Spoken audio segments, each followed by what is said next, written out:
Baskang inita pero sige lang oy amaning kamo trag hapon tani makakita tag chicks diri nga gwapa. Pero hindi talaga kaya maglalakad bay, parte talagang inita bay. Ila-ilahin ko sana ang chicks na yan ba pero nahiya naman ako. Let's go bay, dito pala sa Dubai marami palang mga jeep dito. At pagkatapos nga na isang dipa nakarating na ako dito sa may LRT station. Dito ba sa sukat ba? Dito sa Dr. Santos ba? Pagkapasok ko akala ko train na hagdanan man bay, patungong langit bay. Kahit masakit ang tuhod aw dagan-dagan lang gihapon bay para hindi tayo mabiyaan sa train bay. Aw pagabot sa unahan sakay dayon tag train bay, tanawa ang sulod bay o parting hawana bay, wa pa kay pamsahero ni bay. Ang hayahay kay ta diri lingkod-lingkod. Pag humana kog sakay og LRT ana ni balhin na pud mi nang lakaw na sa mi bay, padulong na pud mi nag MRT bay. Kay syempre gikan man tag Dubai no, man adto man tag Saudi no. Mao nang magbaklay-baklay na sa tani mo balhin tag tren na ni. Mga tao dito sa Saudi bay, ang paspas naman sila maglakad-lakad bay oy. Grabe talaga ang tren bay ba. Ang bilis tumakbo bay. Hindi ko mahabol-habol bay. And ito na, nandito na tayo sa Saudi.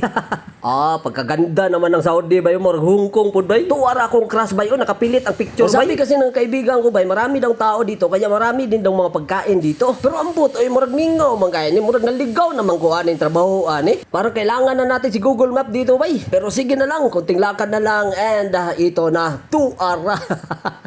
Pundador na sad, birada na sad, agay na sad tani bay. Dabi tilawan daw nato ni ang lasa sa pundador diri sa Saudi bay. Kabagsik. Anong lasa? Goods kayo bay.